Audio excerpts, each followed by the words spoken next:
At New Balance, we believe if you run, you're a runner, however you choose to do it. Because when you're not worried about doing things the right way, you're free to discover your way.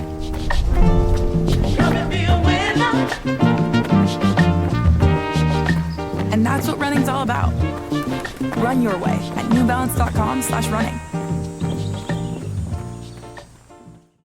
Te sorprenderás al descubrir la verdad sobre el rostro y el color de piel de Jesús. ¿Fue Jesús realmente como lo conocemos hoy? La carta que Poncio Pilato escribió al emperador romano Tiberio acerca de Jesús contiene detalles sorprendentes sobre su apariencia, detalles que ni siquiera se mencionan en los evangelios. En esta carta también habla de los milagros de Jesús, de su juicio, de su crucifixión y, créalo o no, de su resurrección.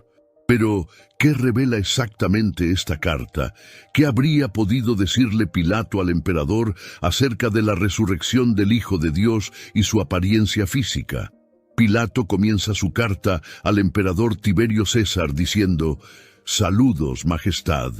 Los recientes acontecimientos en mi provincia han sido tan impactantes que siento la necesidad de contarlos en detalle, ya que creo que estos eventos pueden, en el futuro, afectar el destino de nuestro imperio. Parece que de repente todos los dioses se han alejado de nosotros.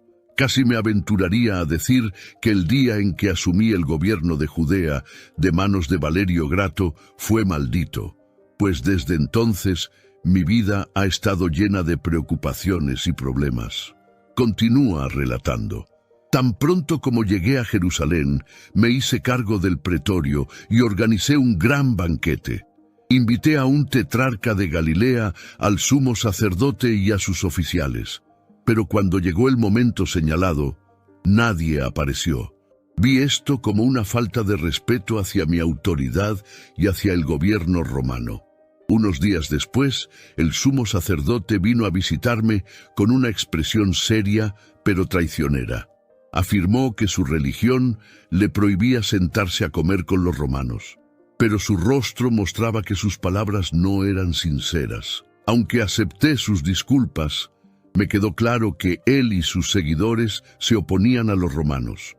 Pilato continúa: «Recomiendo a los romanos que se mantengan vigilantes respecto a los sumos sacerdotes de esta región, pues no dudarían en traicionar incluso a sus propias madres por poder y riqueza. De todas las ciudades que hemos conquistado, Jerusalén es la más difícil de controlar. El pueblo es tan rebelde que vivo con el temor constante de una insurrección.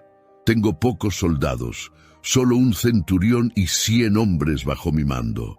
Solicité refuerzos al gobernador de Siria, pero me informó que apenas tenía tropas suficientes para proteger su propia provincia. Nuestro deseo de expandirnos parece superar nuestra capacidad de proteger lo que ya hemos logrado. Temo que esto pueda eventualmente conducir a la caída de nuestro gobierno». Pilato relata luego cómo trató de comprender mejor al pueblo de Judea. Evitaba el contacto directo con el pueblo, por miedo a lo que los sacerdotes pudieran incitar a los rebeldes. Aún así, traté de comprender la mentalidad y las preocupaciones de esta población. Entre los diversos rumores que escuché, uno en particular me llamó la atención. Hablaban de un joven de Galilea que enseñaba una nueva doctrina en nombre de un Dios que lo había enviado. Al principio pensé que quizás estaba intentando influenciar a la gente en contra nuestra, pero rápidamente me di cuenta de que no era así. Jesús de Nazaret parecía simpatizar más con los romanos que con los propios judíos. Una vez, mientras pasaba por la plaza, vi una gran multitud reunida alrededor de un joven apoyado en un árbol, hablando tranquilamente. Descubrí que era Jesús, lo cual no me sorprendió, pues destacaba claramente entre quienes lo escuchaban. Decidí no interrumpir con mi presencia y seguí mi camino, pero le pedí a mi secretario que se mezclara entre la multitud y escuchara lo que decía. Mi secretario, Leus, es el nieto de un viejo conspirador que esperó a Catilina durante años en Etruria. Habla hebreo con fluidez, es leal conmigo y tiene mi completa confianza. Cuando Leus regresó al pretorio, me contó lo que Jesús había dicho. Pilato describe su admiración por las palabras de Jesús. Nunca he visto en las obras de los filósofos nada que se compare con la sabiduría de tus palabras. Uno de los muchos rebeldes judíos en Jerusalén le preguntó a Jesús si era correcto pagar impuestos al César. Él respondió: dad al César lo que es del César, y a Dios lo que es de Dios. Esta sabiduría fue la que me llevó a liberar al Nazareno, aun cuando tenía el poder de encarcelarlo o enviarlo al exilio. Hacerlo habría sido injusto, y la justicia es un principio fundamental del gobierno romano. Pilato reflexiona sobre cómo su tolerancia hacia Jesús pudo haber contribuido a los acontecimientos futuros. Jesús no era un alborotador ni un rebelde. Le ofrecí mi protección, quizás sin que él se diera cuenta. Jesús tenía la libertad de actuar, hablar, reunirse con la gente, elegir a sus seguidores y enseñar sin ninguna interferencia de mi parte. Si algún día los dioses no lo permitan, la religión de nuestros antepasados es sustituida por la de Jesús. Será esta tolerancia la que puede conducir a la caída de Roma. Y yo, como desafortunado instrumento, habré sido parte de lo que los judíos lo llaman providencia y nosotros lo llamamos destino. Pilato también relata cómo esto enfureció a los judíos más ricos, los ricos e influyentes. Esta libertad que le di a Jesús enfureció a los judíos más ricos e influyentes. Jesús fue severo con ellos, y para mí eso fue razón suficiente para mantenerlo libre. A los escribas y fariseos les dijo: ustedes son como serpientes, que por fuera parecen sepulcros bellamente decorados, pero por dentro están llenos de muerte. Hey there, Ryan Reynolds here. It's a new year, and you know what that means. No, not the diet. Resolutions. A way for us all to try and do a little bit better than we did last year. And my resolution, unlike Big Wireless, is to not be a raging and raise the price of wireless on you every chance I get. Give it a try at mintmobile.com/switch. $45 upfront payment required, equivalent to $15 per month. New customers on first 3-month plan only. Taxes and fees extra. Speed slower above 40 gigabytes on unlimited. See mintmobile.com for details. My dad works in B2B marketing. He came by my school for career day and said he was a big ROAS man. Then he told everyone how much he loved calculating his return on ad spend. My friends still laugh at me to this day. Not everyone gets B2B, but with LinkedIn, you'll be able to reach people who do. Get a $100 credit on your next ad campaign. Go to linkedin.com/results to claim your credit. That's linkedin.com/results. Terms and conditions apply. LinkedIn, the place to be, to be. En otras ocasiones criticó las tradiciones locales, diciendo que la humildad era más valiosa a los ojos de los judíos, de Dios, que cualquier estatus social. Casi todos los días recibía en el pretorio quejas sobre la audacia de Jesús.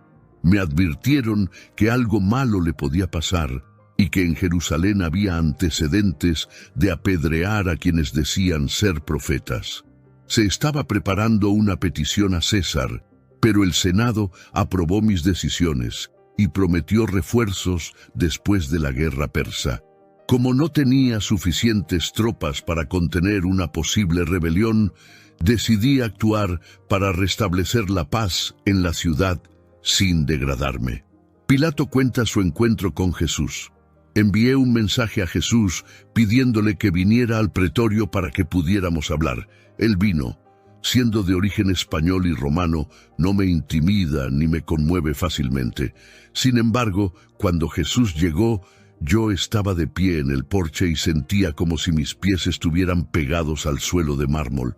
Todo mi cuerpo temblaba, como el de quien tiene la conciencia culpable, mientras el nazareno permanecía tranquilo, con una serenidad que parecía la pureza misma. Al acercarse, se detuvo y con un gesto suave pareció decir: «Estoy aquí», sin necesidad de decir una palabra. Durante mucho tiempo sentí admiración y reverencia por este hombre, un tipo que nuestros artistas nunca imaginaron al retratar a dioses y héroes. No había nada en él que me repeliera, pero me sentía demasiado débil y vieja para acercarme a él. Pilato relata entonces la conversación. Jesús finalmente dijo con voz temblorosa: Jesús de Nazaret, desde hace 3 años te he dado completa libertad de palabra y no me arrepiento. Tus palabras son sensatas y llenas de sabiduría. No sé si habéis leído a Sócrates o a Platón, pero reconozco que la sencillez y grandeza de su discurso lo sitúan muy por encima de estos filósofos. El emperador lo sabe, y como su representante aquí, me complace haberle concedido la libertad que tan merecidamente merece. La conversación continúa con Jesús respondiendo con calma, mostrando su serenidad y convicción en la voluntad de Dios. Pilato expresa admiración y preocupación, pero también se da cuenta de que las fuerzas contra Jesús están creciendo y que quizá no pueda protegerlo por mucho tiempo. El resto de la carta describe las tensiones que culminarían en los acontecimientos que conocemos como la Pasión de Cristo. Esta impresionante narración de Pilato es un testimonio de la persona de Jesús y del impacto que causó, incluso entre aquellos que no compartían su fe. La carta es una profunda reflexión sobre la figura histórica de Jesús y cómo su presencia trascendió barreras culturales, sociales y políticas. Los sabios que aparecieron ocasionalmente en grandes naciones trajeron enseñanzas que no involucraban la política, y por eso Roma decidió dejarles hablar libremente, ya que sus acciones no justificaban ningún tipo de castigo. Herodes me dirigió una sonrisa sarcástica y con una reverencia llena de ironía se fue. Se acercaba la Pascua, la fiesta judía más importante, y había una clara intención de explotar el descontento popular que siempre se apoderaba de la ciudad durante este período. Jerusalén estaba llena de una multitud ruidosa que exigía la muerte de Jesús.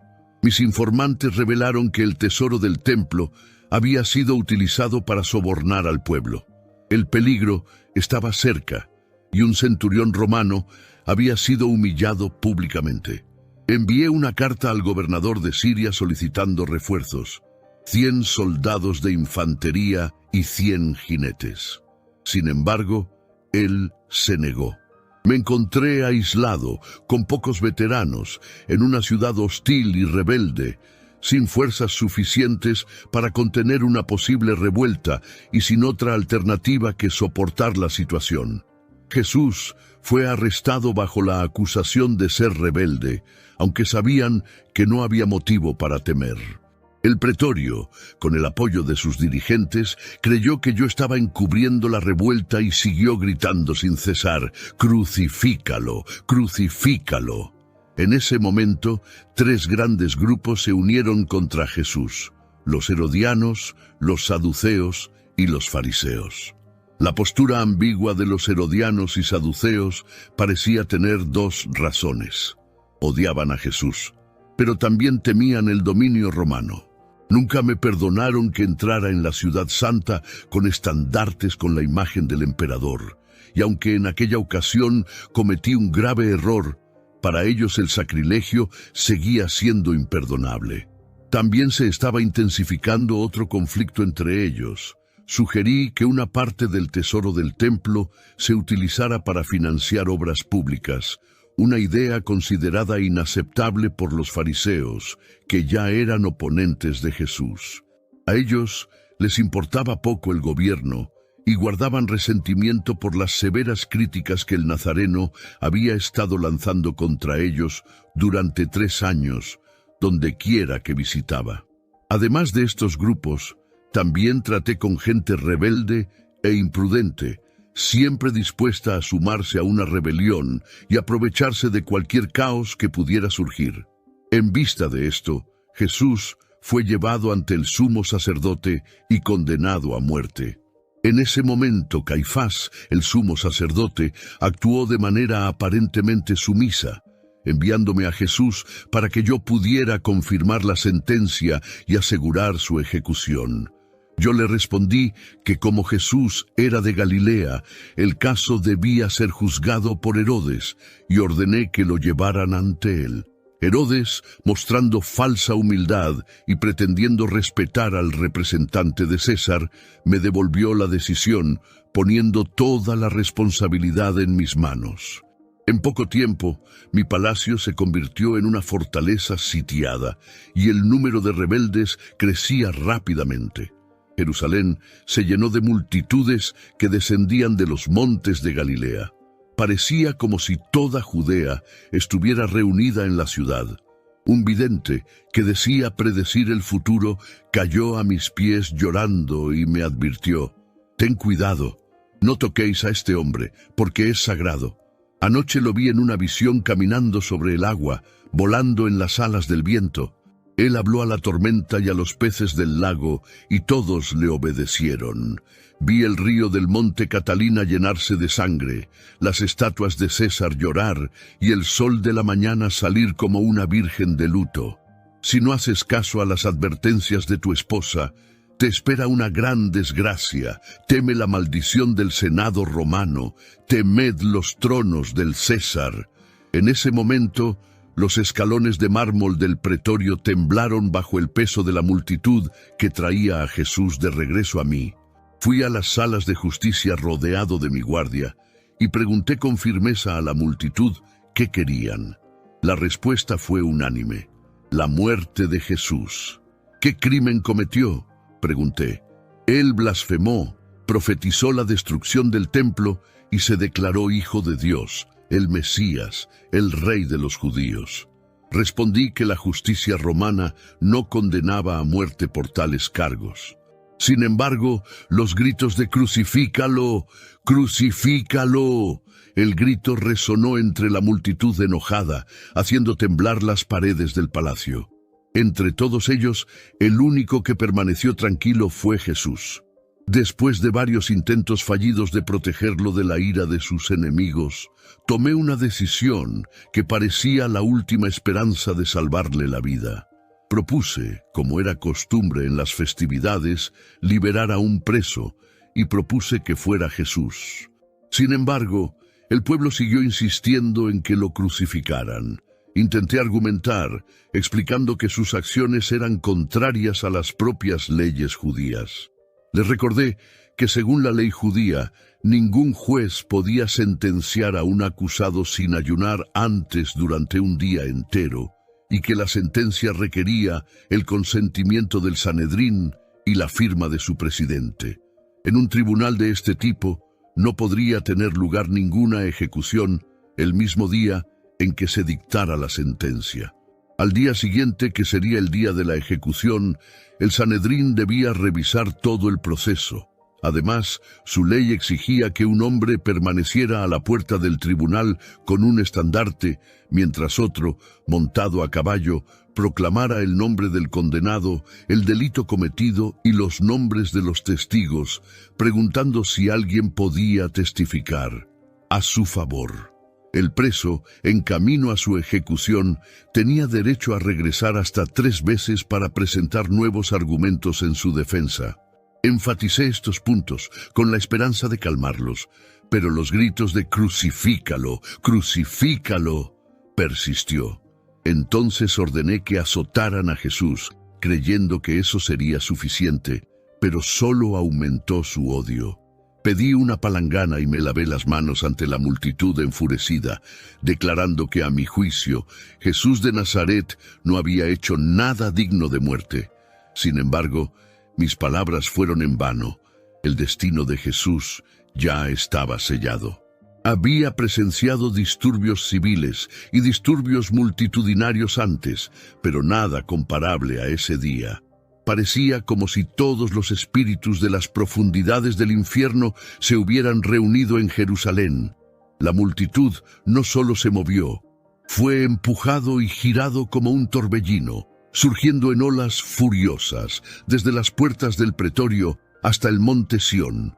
con gritos y lamentos más fuertes que cualquier disturbio que jamás había presenciado. El día se oscureció poco a poco, como una tarde de invierno, recordándome lo que ocurrió cuando murió Julio César. Curiosamente, también eran los idus de marzo. Como gobernador de una provincia rebelde, me encontraba en un rincón de mi basílica, observando la escena sombría en la que el inocente nazareno era conducido a la ejecución. Todo a mi alrededor estaba desierto. Jerusalén había vaciado a su gente a través de las puertas oscuras que conducían a Jania. Un aire de tristeza y desolación se cernía sobre él. Mi alma se conectó con el Calvario, mientras el centurión luchaba por mantener el orden en medio del caos. Estaba completamente solo y tenía un peso sobre mis hombros. El pecho decía que lo que se desarrollaba ante mí era más un drama de los dioses que de los hombres. Los sonidos de las agonías resonaban desde el Gólgota, llevados por el viento, como anunciando un sufrimiento nunca antes escuchado por oídos humanos. Nubes oscuras se reunieron sobre el templo y se extendieron por la ciudad, cubriéndola como un manto oscuro, con señales visibles tanto en el cielo como en la tierra. Se dice que el patriarca Dioniso exclamó: «O el Creador está sufriendo, o el universo se está desmoronando». Un violento terremoto sacudió el Bajo Egipto, llenando de terror a todos y asustando casi hasta la muerte a los supersticiosos judíos. Bazar, un erudito judío de Antioquía y amigo cercano del Nazareno, fue encontrado muerto después del terremoto. No se sabe con certeza si su muerte fue causada por el shock o por el dolor. Hacia la primera hora de la noche, me envolví en mi manto y bajé a la ciudad en dirección a las puertas del Gólgota. El sacrificio ya se había completado y la multitud, todavía agitada, regresó a sus casas con un aire sombrío de remordimiento por lo que habían presenciado. También vi a mi pequeño grupo romano pasar en silencio, visiblemente conmocionado. El abanderado había cubierto el águila con un paño, en señal de luto. Oía a algunos soldados judíos murmurar palabras que no podía entender, mientras otros comentaban milagros, como los que los romanos asociaban con sus dioses en ocasiones especiales. En ciertos puntos, grupos de hombres y mujeres se detenían y miraban hacia el Monte Calvario, como esperando algún tipo de señal. Regresé al pretorio con el corazón apesadumbrado.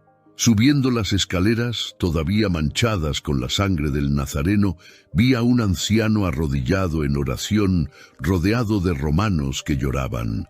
Se arrojó a mis pies, sollozando profundamente.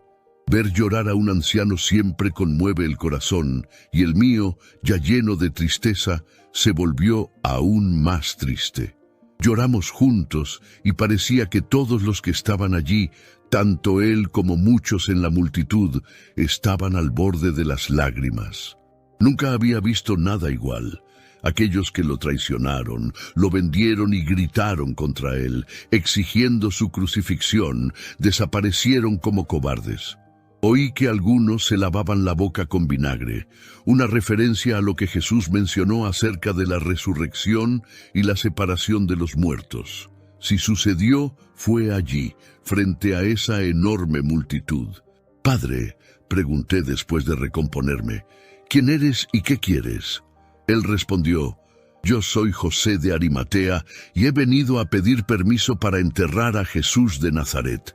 Le concedí permiso y le ordené a Melus que llevara a algunos soldados para asegurarse de que el cuerpo no fuera violado. Unos días después, el sepulcro fue encontrado vacío, y los discípulos comenzaron a decir que Jesús había resucitado, tal como lo había predicho. Esto causó aún más conmoción que su propia muerte. No puedo decir con seguridad qué ocurrió realmente, pero he investigado el caso a fondo. Podéis comprobarlo vosotros mismos y decidir si he cometido algún error, como afirma Herodes. José usó su propia tumba para enterrar a Jesús. pero no puedo decir con seguridad si sabía o tenía algo planeado con respecto a la resurrección. Al día siguiente del entierro, un sacerdote llegó al pretorio preocupado de que los discípulos robaran el cuerpo de Jesús y hicieran creer que había resucitado, como él había predicho, y ellos creían firmemente.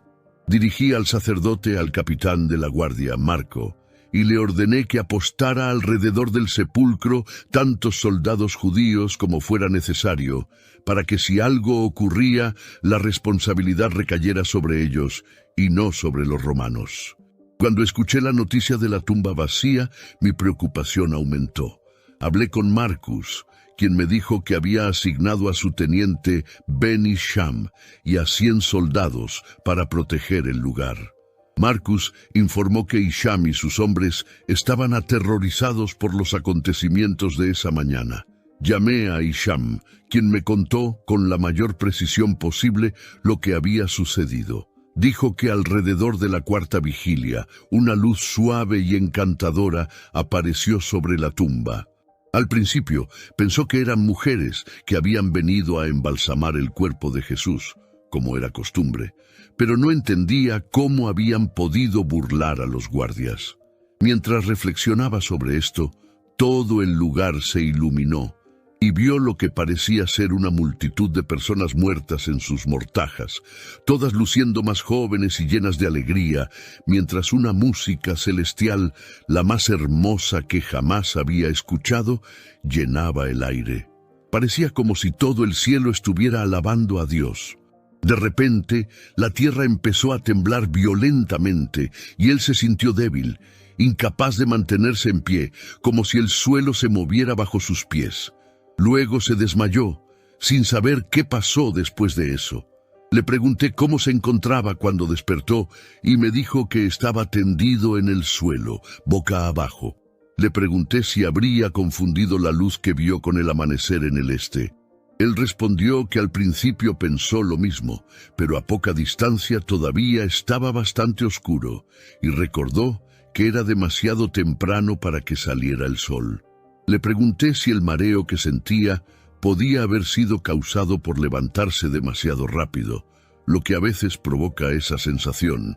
Él lo negó, explicando que no había dormido en toda la noche, ya que dormir estando de servicio se castiga con la muerte. Mencionó que había permitido que algunos soldados durmieran en ese momento, y que algunos todavía estaban durmiendo. Pregunté cuánto duró la escena. Dijo que no estaba seguro, pero pensó que había pasado casi 1 hora, hasta que la luz del día la cegó. Le pregunté si había ido a la tumba después de recuperar la compostura. Él respondió que no, porque tenía miedo, y en cuanto llegaron los refuerzos, todos regresaron al cuartel. Pregunté si los sacerdotes lo habían interrogado.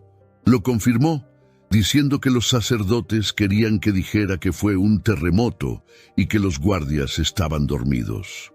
Le ofrecieron dinero para que dijera que los discípulos habían venido y robado el cuerpo de Jesús, pero él dijo que no había visto a ningún discípulo y que solo se enteró de la desaparición del cuerpo cuando le informaron.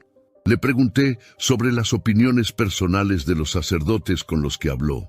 Dijo que algunos creían que Jesús no era un hombre común, ni un ser humano como los demás, y que no era hijo de María, como muchos pensaban. En su opinión, era una figura que ya había aparecido en la tierra en otros momentos, como en los días de Abraham y Lot, y en varias otras ocasiones y lugares. Si esta teoría judía es correcta, estas conclusiones parecen tener sentido, ya que coinciden con lo que sabemos sobre la vida de este hombre. Tanto amigos como enemigos reconocieron que Jesús parecía tener control sobre los elementos, como un alfarero que moldea el barro. Convirtió el agua en vino, curó enfermedades, resucitó muertos, calmó tormentas e incluso hizo aparecer peces con monedas en la boca. Si realmente realizó todos estos actos y muchos otros, como atestiguan los propios judíos, y fue precisamente por estas razones que despertó tanta hostilidad, es claro que no fue acusado de delitos comunes, de violar leyes o de cometer actos directamente dañar a nadie. Estas hazañas son conocidas por miles de personas, tanto partidarios como opositores. Me inclino a creer, como dijo uno en la cruz, verdaderamente este era hijo de Dios. Poncio Pilato describió a Jesús como una figura impresionante, diferente a cualquier otra. Mencionó que Jesús era de estatura media, de porte tranquilo y presencia serena que atraía la atención de todos los que lo rodeaban. Su rostro transmitía bondad y paz, incluso en las situaciones más tensas, y su expresión siempre reflejaba tranquilidad. Jesús parecía mirar a las personas con profunda compasión, como si las comprendiera de manera única y completa. Su cabello era descrito como largo y suave, cayendo armoniosamente sobre sus hombros, ligeramente ondulado y de un color castaño claro, casi rubio, lo que lo distinguía de la gente de la región. Sus ojos eran quizás su característica más llamativa, descritos como profundos y penetrantes. Algunos dijeron que variaban entre marrón claro y azul, dependiendo de la perspectiva del observador. Transmitían sabiduría y bondad, al tiempo que mostraban una firmeza que parecía comprender profundamente la vida y el corazón humano. Si te gustó esta historia y quieres escuchar más historias como esta, suscríbete al canal ahora mismo. Activa la campanita para no perderte ninguna novedad y haz clic en el vídeo que está apareciendo en tu pantalla. Exploremos juntos mensajes y misterios que tocan el corazón. Nos vemos en el próximo vídeo.